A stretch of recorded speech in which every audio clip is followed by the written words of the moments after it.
Bonjour, alors je me présente, Vanessa Lapierre. Donc, je suis biologiste et formatrice et coordinatrice de cette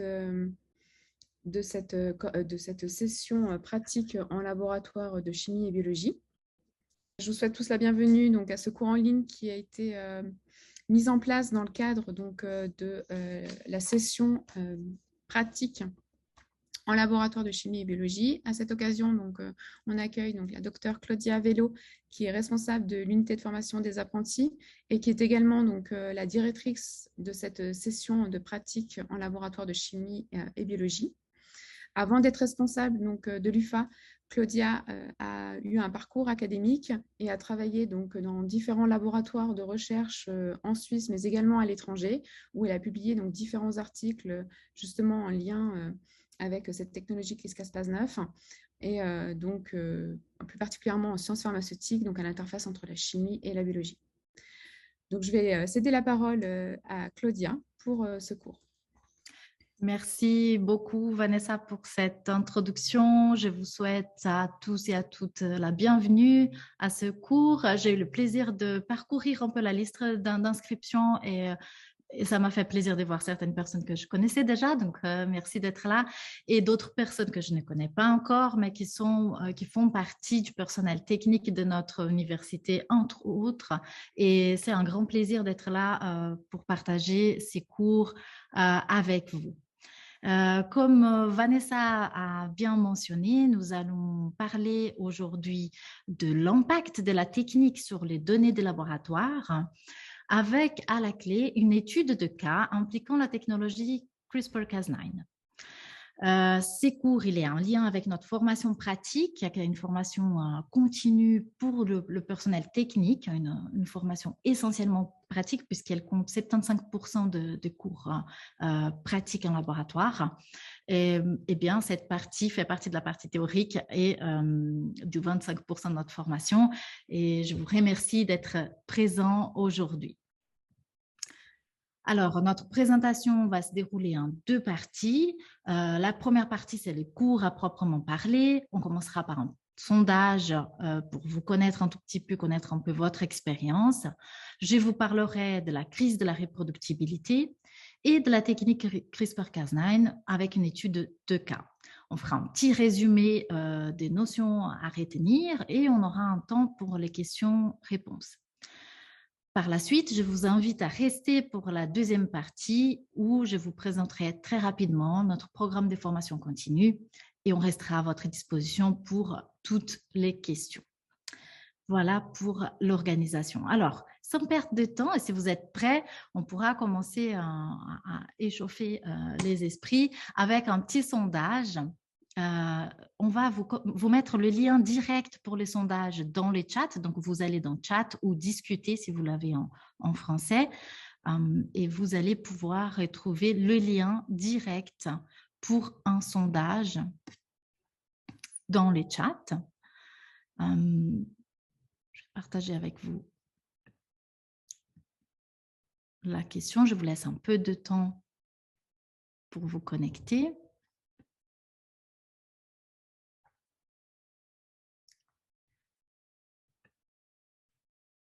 Donc voilà, si vous avez des difficultés à vous connecter, faites signe, on peut vous aider. Le questionnaire, il est ouvert dans WooClap, donc le lien est dans le chat.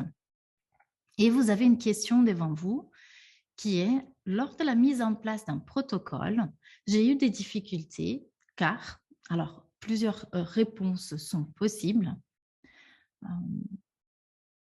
Et je vois les chiffres arriver. Donc,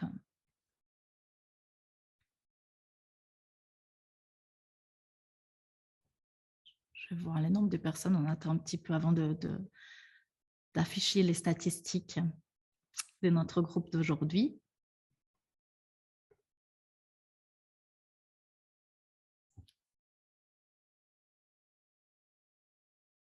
Tous n'ont pas répondu, mais je prends le risque de biaiser les personnes en affichant déjà les résultats intermédiaires.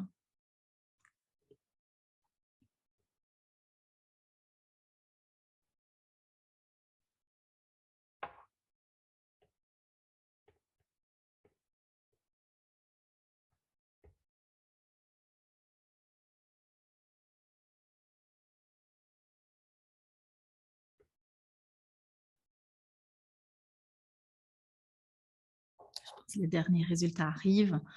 Merci beaucoup pour votre participation. Comme l'on peut constater, effectivement, la grande majorité d'entre vous ont eu des difficultés, probablement déjà, et parce que vous n'aviez pas accès à des détails importants pour la mise en place du protocole. Vous n'êtes pas seul, croyez-moi. Il arrive parfois que nous n'avons pas non plus les techniques nécessaires ou le matériel ou l'équipement pour pouvoir reproduire ce qu'il fallait reproduire. Je suis très heureuse qu'il y ait un nombre de personnes qui n'ont jamais rencontré des difficultés. Je vous félicite. Ça veut dire que vous avez su probablement chercher les bonnes informations pour réussir vos protocoles. Et je serais aussi curieuse de savoir ceux qui ont coché autre. Si vous voulez partager, n'hésitez pas à partager avec nous dans le chat les raisons pour lesquelles vous avez des difficultés. Voilà, donc juste pour résumer cette partie, il est vrai que ce qu'on constate ici, la majorité de personnes ayant des difficultés à trouver les détails importants pour la mise en place d'un protocole, ce n'est pas anodin et c'est quelque chose de récurrent, effectivement, en science. Cela fait partie de la si connue crise de la reproductibilité, puisque nous savons que c'est une des raisons pour laquelle on n'arrive pas à reproduire un protocole, typiquement.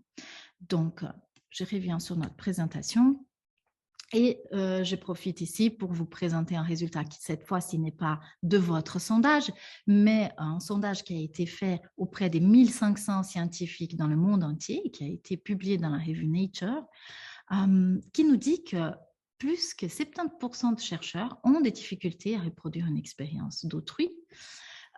Et encore plus étonnant, plus de 50% ont des difficultés à reproduire des expériences de leur propre laboratoire. Alors, qu'est-ce qui fait qu'on a un protocole qui nous donne un certain nombre de résultats et que quand on va transposer ça dans un autre laboratoire, on n'arrive plus à avoir observé les mêmes résultats qui ont été observés auparavant. Il y a plusieurs raisons, vous avez déjà nous donné quelques pistes, mais ces mêmes sondages nous a apporté aussi les réponses. Et ici, j'ai résumé les principales de ces raisons. Elles ne sont pas toutes décrites ici, mais dans les top 10, vraiment ce qu'on trouve, c'est le cherry picking. Donc, un phénomène que si je traduis en français, ça serait la cueillette aux cerises. Si vous imaginez bien, quand vous allez cueillir des cerises sur l'arbre, donc vous allez choisir les meilleures, vous allez choisir les cerises qui vous donnent envie de manger, celles que vous voulez avoir chez vous. Eh bien, cela peut arriver aussi avec des données scientifiques. C'est-à-dire, vous allez choisir des données qui corrobore un peu les résultats qu'on souhaite avoir. Alors, je ne suis pas en train de dire qu'on le fait de façon frauduleuse. Forcément, on peut le faire pour des raisons diverses et un certain nombre des biais peuvent intervenir dans ces processus. La plupart du temps, ce n'est pas forcément volontaire, sauf dans des cas, je profite pour exemplifier les cherry picking, c'est le cas des négationnistes scientifiques. Le cas les plus connus, c'est la question du réchauffement climatique.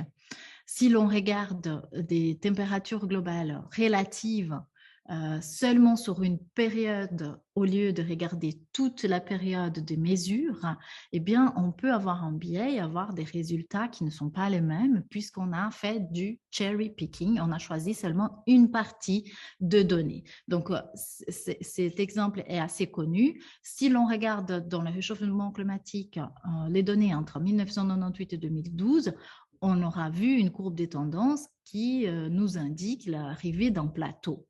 Par contre, si l'on regarde les données dans leur intégralité, eh bien, dans ce cas-là, on constate que la courbe des tendances est, en effet, elle augmente exponentiellement. Donc, ce n'est pas du tout la question d'arriver à un plateau. D'où l'importance de regarder toujours les données dans leur intégralité. Juste pour transposer un tout petit peu ça à la biologie, C'est la même chose quand on fait une analyse par imagerie cellulaire. Si on ne regarde pas statistiquement sur l'ensemble de notre champ et de nos puits et de nos réplicas, etc., eh bien, il existe un risque qu'on va avoir des données biaisées. Donc, cela peut arriver qu'on puisse considérer un puits ou un réplica comme étant un outlier et puis qu'on ne prenne pas en considération les données statistiques, donc tout ce qui est données quantitatives, et qu'en excluant ces données, on puisse avoir un résultat qui est très différent de celui qu'on aurait si on n'excluait pas. Cette question est au cœur de la crise de la reproductibilité. Et comme je disais tout à l'heure, ce n'est pas forcément quelque chose de volontaire. Il y a une série de biais qui peuvent entrer en jeu.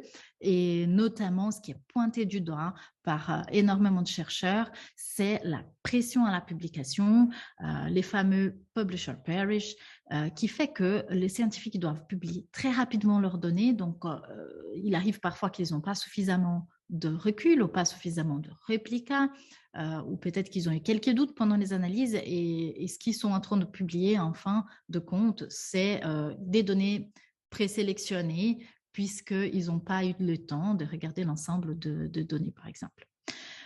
D'autres raisons qui peuvent contribuer à cette crise, j'ai regroupé ces 3 points puisqu'ils sont interconnectés, seraient les statistiques insuffisantes, les manques de réplicas ou un design faible d'expérience. Donc, je mets l'accent là-dessus puisque aujourd'hui nous parlerons justement de cette problématique avec l'étude des cas. Et dans tous les cas, l'expertise technique reste nécessaire à la réplication. Et ça, ce sont les résultats donc, de ces fameux sondages qui nous montrent que ce seraient des pistes à suivre pour améliorer donc, la situation actuelle et aller vers une science plus reproductible. Voilà. Donc, pour le cours d'aujourd'hui, ce que je vous propose, c'est de travailler sur une étude de cas autour de la technique CRISPR-Cas9. Très rapidement comme introduction, peut-être ce n'est pas nouveau pour vous, donc cette technique, elle est au cœur du prix Nobel de chimie 2020 avec ces 2 chercheuses, donc la française Emmanuelle Charpentier et l'américaine Jennifer Doudna, qui ont appliqué la technique aux cellules eucaryotes et c'est leur publication donc, qui a mené à ces prix Nobel de chimie. Voilà. Très brièvement, qu'est-ce que cette technique? Donc, j'imagine que la plupart d'entre vous est déjà familiarisés. Donc, pour ceux qui ne le sont pas, la CRISPR-Cas9 est un système qui existe dans les bactéries. Elle fait partie du système de défense immunitaire de bactéries. Donc, ces bactéries, elles vont se défendre de tout ce qui est matériel génétique exogène. Et pour ce faire, elles vont détruire ces matériels avec ce qu'on appelle des ciseaux moléculaires. Ces ciseaux moléculaires sont en réalité une protéine, une enzyme qui est la Cas9, qui est représentée ici en bleu. D'accord ? Et cette protéine, elle est couplée au sein de la bactérie à 2 séquences d'ARN. Une séquence qui a une ARN guide, c'est-à-dire c'est une séquence qui contient en mémoire la séquence à détruire, la séquence des nucléotides qui doit être ciblée et détruite par notre Cas9, qui sont les ciseaux moléculaires. Il existe aussi un autre ARN qui va coupler avec l'ARN guide et qui a une affinité donc par la protéine Cas9.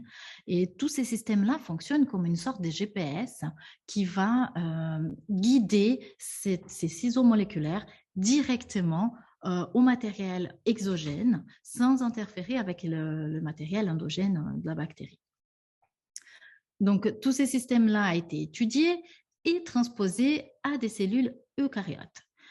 Cela dit, on peut utiliser cette protéine en introduisant cette protéine avec un ARN guide qui a été créé de façon unique dans nos cellules. Nous pouvons cibler des séquences d'ADN génomique pour être coupées par nos ciseaux moléculaires. Voilà très rapidement ce qui fait la Cas9, donc le système CRISPR-Cas9. Ce qui est important de retenir ici, c'est qu'on peut dessiner précisément une séquence d'événements nucléotides qui va interagir avec notre région génomique. Donc, on va sélectionner précisément notre région génomique et qu'on aura une coupure à une distance précise de la zone PAM. On parlera pendant notre formation continue plus en détail de cette technique, mais tout ça est très bien maîtrisé dans les cellules. Voilà, donc les scientifiques du monde entier ont été enthousiastes et avec cette technique, ont pu l'appliquer à des modèles animaux, dans des cellules humaines, des cellules de mammifères, d'autres sortes d'organismes également, et pour créer des modèles de maladies, pour créer des knockouts. Donc, c'est vraiment une technique multifacette. Donc, l'application la plus connue, effectivement, a été les knockouts et la création des mutations. Pour ce faire, il faut travailler avec la Cas9 active, c'est-à-dire les ciseaux sont bien fonctionnels. On va couper l'ADN et éventuellement remplacer de façon contrôlée ou pas contrôlée. Et ensuite, nous avons aussi des applications qui utilisent la Cas9 simplement en tant que GPS, comme je vous ai dit, pour y apporter un régulateur. Donc, à ce moment-là, la Cas9, notre protéine, elle est mutée. Les sites catalytiques ne sont pas fonctionnels, donc les ciseaux moléculaires n'existent plus. Et nous pouvons ajouter à notre Cas9 un régulateur qui peut être un activateur de l'expression des gènes, ça peut être un marqueur épigénétique, ça peut être aussi un régulateur qui va silencier un gène. Donc, voilà les applications les plus courantes. Si je vous fais ce petit résumé, c'est parce que dans notre étude des cas, nous allons travailler avec un modèle qui a utilisé la dead Cas9, la Cas9 morte, donc sans les ciseaux moléculaires, couplé à un régulateur qui était un activateur de l'expression des gènes. Voilà pour notre étude de cas. Donc, il s'agit de ce papier. Si je me suis permise de le sélectionner, c'est bien parce qu'il a été publié dans mon laboratoire et que toute critique sera ainsi de l'autocritique. Vos commentaires seront bien entendu aussi les bienvenus. Pour vous mettre dans le contexte, notre but à l'époque, quand nous avons réalisé cette étude, était d'évaluer les systèmes CRISPR dead Cas9 pour tout ce qui était off-target, c'est-à-dire, est-ce que ces systèmes, ces GPS qui semblent être si précis, est-ce qu'il est réellement précis? Est-ce que les séquences des ventes nucléotides que nous dessinons, elles sont si spécifiques ou bien est-ce qu'elles peuvent toucher d'autres régions génomiques? Mais aussi évaluer les systèmes pour d'autres effets indésirables dans ce qui concerne l'expression des gènes. Cela a été important puisque nous étions sur un système d'activation des gènes, donc on ne voulait pas que d'autres gènes soient aussi activés, par exemple. Que ce soit par un effet de off-target du ARN guide ou un effet de stress quelconque. Donc, voilà, c'était le but de notre article à l'époque. Par contre, notre but ici aujourd'hui va être plutôt d'aller regarder les designs d'expérience et faire en parallèle avec les choses qui peuvent apporter un risque à la reproductibilité. Voilà. Donc, dans cette étude, il a fallu dans un premier temps faire le design de l'expérience, donc choisir quelles étaient les conditions CRISPR à analyser. Ces conditions, elles seraient introduites donc par transfection d'une lignée cellulaire humaine avec donc des cellules en culture en boîte de pétri. Ensuite, d'utiliser un système dessiné pour l'activation d'un gène codant une protéine de membrane, CD34. Donc, nous avons utilisé des cellules humaines REC 293. Ce sont des cellules qui, à la base, n'expriment pas cette protéine de membrane. Et pour nous, c'était important de choisir un modèle d'évaluation qui nous permette d'avoir une série de controlling au fur et à mesure. Donc, le premier controlling, c'était de savoir si les cellules étaient bien transfectées. Pour ça, nous avions un marqueur qui était la GFP, donc nos cellules qui devenaient fluorescentes à la protéine verte étaient donc pour nous des cellules transfectées. Ça, c'était le premier contrôle. Et le deuxième, c'était de voir si les cellules qui ont été transfectées avec ces systèmes d'activation avaient bien réussi à exprimer la protéine CD34. Et donc, on trouverait des cellules CD34 positifs. Et pour tout cela, nous avons utilisé la cytométrie en flux, que vous voyez ici, qui est une technique qui nous permet donc de récupérer, même de faire du sorting cellulaire, donc récupérer les cellules qui sont positives ou négatives à ces différents paramètres. Par la suite, une fois qu'on aurait sélectionné les cellules transfectées, le but c'était de faire des analyses des séquençages d'ARN, RNA-seq, pour évaluer au niveau du génome entier quelles étaient les différences d'expression des gènes entre donc, nos différentes conditions. Et par la suite, on a encore voulu détailler les conditions de transfection avec une confirmation par une technique quantitative, la QRT-PCR, à partir de l'ARN des cellules transfectées. Voilà pour le design global. Je vous pose ici une image qui résume un peu ce qu'on a voulu faire jusqu'à l'extraction ARN.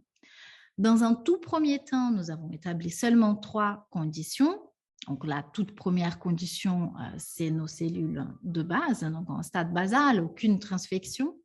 La deuxième condition, c'est notre système Cas9 sans ARN guide, donc aucun gène n'est ciblé pour l'activation. Donc, ce système il est composé de la Cas9 morte, la dead Cas9 qui n'a pas les ciseaux actifs, d'un régulateur, comme je vous ai dit tout à l'heure, qui est le VP160, c'est l'activateur des gènes adressé au promoteur, de la GFP, et pas d'ARN guide présent.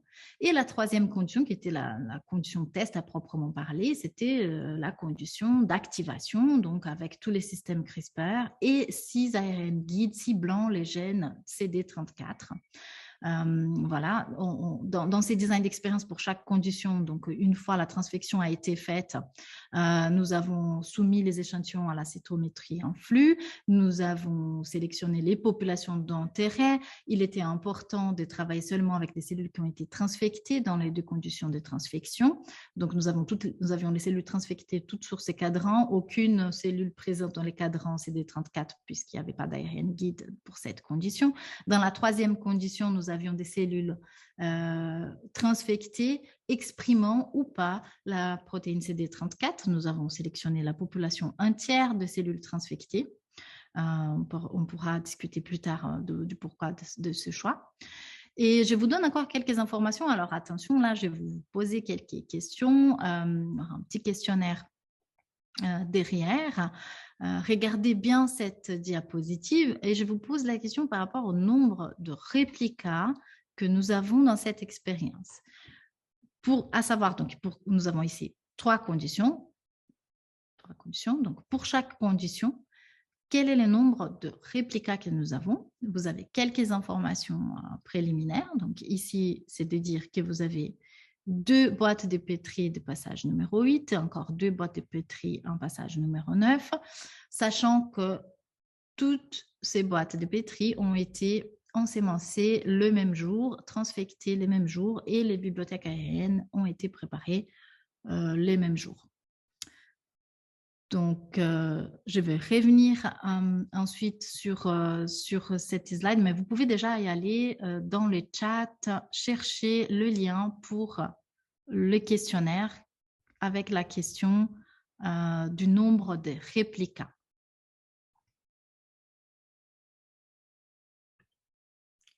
Je partage les résultats préliminaires. Eh bien, notre personnel technique, il est fort. Hein? Donc, félicitations à ceux qui ont répondu. Donc, nous avons la majorité des réponses qui sont justes. Effectivement, vous avez vu pour cette expérience d'analyse de séquençage ARN, effectivement, il y avait 2 réplicas biologiques par condition et 2 réplicas techniques par réplica biologique. Alors, il y a quand même 17% qui a imaginé que nous avions 4 réplicas biologiques. Je vais revenir rapidement sur cette question et vous dire quand même le pourquoi. Ce n'est pas 4 réplicas biologiques, mais bien 2. Eh bien, quand nous travaillons avec la culture cellulaire, il est important de savoir que pour que nos 2 boîtes de pétri soient considérées comme 2 réplicas biologiques différents, il faut qu'ils soient des passages différents. Donc voilà, là c'est le même passage, donc de ce fait, nous avons fait, on a tout fait à double, donc la transfection, la préparation de la librairie, mais tout ça concerne donc des réplicas techniques. D'accord? Il faut que ce soit un passage différent, même si on a réalisé l'expérience le même jour, mais un passage différent pour que celui-ci soit donc les réplicas biologiques indépendants. Donc ici, nous avons 2 réplicas biologiques et 2 réplicas techniques par réplica biologique. Merci pour vos réponses et contente de savoir quand même que la majorité est très connectée à cette nouveauté. Quelques exceptions sont faites avec pour les personnes qui travaillent avec des cellules souches. J'aurai un plaisir de partager peut-être après les cours par email avec vous certaines publications qui parlent justement de cette problématique des réplicas. Alors, premier constat ici, première autocritique, le nombre de 2, à l'époque où cette étude a été réalisée, donc même avant d'être publiée, il n'y avait pas de consensus par rapport aux biostatisticiens qui faisaient les analyses des séquençages aériennes par rapport au nombre de réplicas. Les analyses de séquençage coûtaient encore relativement cher. Il y avait beaucoup de discussions sur les réplicas techniques, puisqu'on se disait que s'il y avait un problème avec la préparation de la bibliothèque aérienne et qu'on n'avait pas de réplicas techniques, on ne pouvait pas les détecter. Donc, on a insisté d'avoir des réplicas techniques là-dessus. Par contre, le nombre de réplicas biologiques, on s'était dit minimum 2 du coup, parce que ça veut dire 4 analyses quand même, et ça coûte par condition, ce qui coûterait quand même assez cher à l'époque. Aujourd'hui, les coûts de ces analyses ont descendu et les biostatisticiens sont mis d'accord, donc arrivé à un consensus qu'idéalement, quand on veut tirer des conclusions qui est sur la base des données des séquençages ARN, il nous faudrait 4 réplicas biologiques. Donc ça, c'est la recommandation, on va dire, aujourd'hui. Après, bien entendu, fort heureusement dans cette étude, nous avons pu confirmer avec un plus grand nombre de réplicas nos résultats et par une technique telle que la PCR quantitative. Donc, nous sommes quand même rassurés de nos résultats. Voilà pour vous donner un peu l'idée d'ordre général. Ensuite, je vous donne les résultats des séquençages donc d'ARN. Pour ceux qui n'ont pas l'habitude de regarder ce type de résultats, donc ce qu'on a fait, on a comparé les conditions 2 par 2. Donc par exemple ici, j'ai pris les 2 conditions, celles qui expriment, donc qui activent les gènes et celles qui a le système Cas9 et qui n'activent pas les gènes. Et on peut le croiser donc statistiquement par un plot qui est représenté où chaque petite bille que vous voyez ici représente un ARN messager d'un gène. Et tout ce qui est grisé, donc la grande majorité qui est entre ces 2 lignes et qui sont en plus grisées ici, veulent dire qu'elles ne sont pas statistiquement différentes entre ces 2 conditions. Tout ce qui sortirait serait statistiquement différent.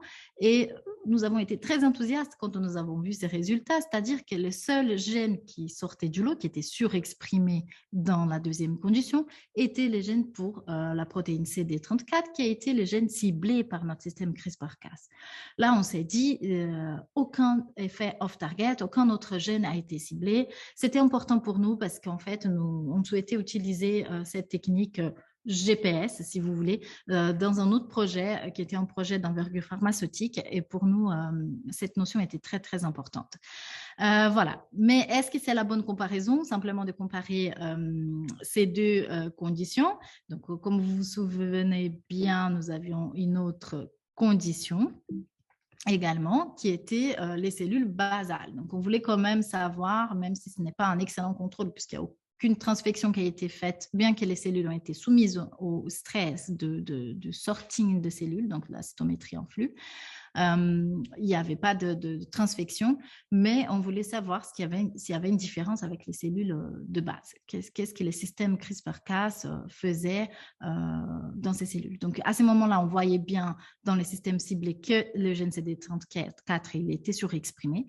Nous avons remarqué la surexpression d'autres gènes, ainsi qu'une sous-expression. C'est normal puisque c'est une méthode qui est relative, donc il y aura des gènes qui vont être surexprimés et d'autres sous-exprimés. Voilà. Et aussi, on voulait savoir est-ce qu'il venait du système d'activation, du fait que les gènes CD34 a été activé, ou bien simplement les systèmes d'activation tout seul, sans ARN guide, va aussi promouvoir cet effet. Eh bien, c'était le cas, puisqu'nous avons comparé la condition sans le guidage pour les gènes CD34 avec les contrôles. Et puis, nous avons pu, en plus, je ne vais pas aller dans les détails, comparer ces gènes-là avec le gène de l'image précédente, et on avait vu qu'il y avait un overlap, donc une coïncidence de même gène qui apparaissait dans ces deux échantillons. Donc là, pour nous, c'était la grande question. Maintenant, comme ça, on ne pouvait pas répondre à nos questions. Il fallait dessiner un peu plus loin des conditions plus détaillées, plus spécifiques. Donc, dans ces cadres-là, nous avions les systèmes complets et ensuite, nous avons commencé à enlever des parties du système. Donc, ici, on a enlevé les ARN guides. Ensuite, on a enlevé les régulateurs d'activation. Ensuite, on a maintenu les ARN guides, mais enlevé les régulateurs. Et puis, on avait aussi comme condition en plasmide, en codant seulement pour notre protéine verte fluorescente, la GFP, qui nous servait de contrôle. On a publié des résultats de PCR quantitatifs par la suite. Nous avons pu confirmer un certain nombre de gènes qui, en fait, ont prouvé un effet de stress cellulaire marqué, induit par le système CRISPR-Cas. Seulement, ce que j'aimerais dire ici, c'est que ça, c'est un schéma. Moi, j'aime beaucoup les schémas sont très sexy et là, ils sont colorés. Ce n'est pas ce qui a été fait en pratique, hein, puisqu'en pratique, si on veut savoir qu'est-ce qui a été réellement transfecté en termes de quantité des vecteurs, il va falloir aller regarder dans les détails d'une publication, et la plupart des informations sont dans le matériel supplémentaire, supplementary material, complementary material. Et c'est un peu moins sexy de les voir comme ça, mais voilà, c'est important d'aller regarder. Et j'attire votre attention sur les personnes qui travaillent avec des conditions de transfection des vecteurs. Il est très important de savoir la quantité de vecteurs qu'on utilise. Et dans un design un peu plus complexe, quand on a plusieurs conditions à tester, et notamment dans les cas où les vecteurs ont des tailles différentes, parce que si je reviens sur ma diapositive ici, ce n'est pas les vrais vecteurs, hein, parce que là, je les représente de façon linéaire, c'est juste pour vous donner une idée, mais vous pouvez bien imaginer que le plasmide, là, c'était un plasmide à l'occasion, les plasmides qui contiennent le système entier est beaucoup plus grand que le plasmide qui contient, par exemple, seulement la séquence codant pour la GFP. Donc, en termes des tailles, c'est comme dans les molécules, quand on teste des molécules pour une activité biologique, on va tester en concentration molaire, micromolaire, nanomolaire, parce que ça prend en compte le poids moléculaire. Donc, la taille de ces molécules. Pour les vecteurs, c'est la même chose. Je trouve souvent des informations de vecteurs transfectés en microgrammes, nanogrammes, picogrammes. C'est peut-être pas la meilleure façon de faire. La meilleure façon, c'est de vraiment le donner en concentration molaire ou en quantité molaire. Ici, dans notre cas, nous avons montré en picomol et nous avons également ajusté la quantité totale en picomol des vecteurs dans toutes les conditions.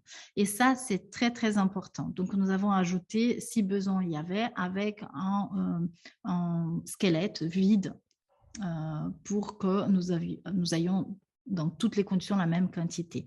Voilà, ça reste un détail, mais pas si négligeable que ça, puisque quelqu'un a essayé de reproduire dans mon propre laboratoire cette expérience sans regarder ces tableaux.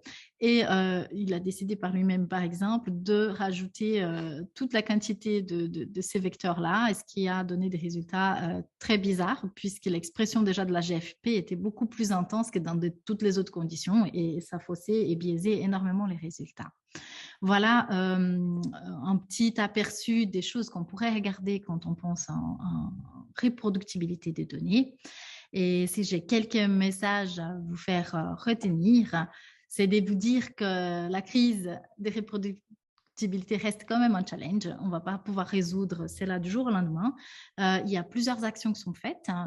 Sans aucun doute, il y a une importance des guidelines et du processus de révision de publications.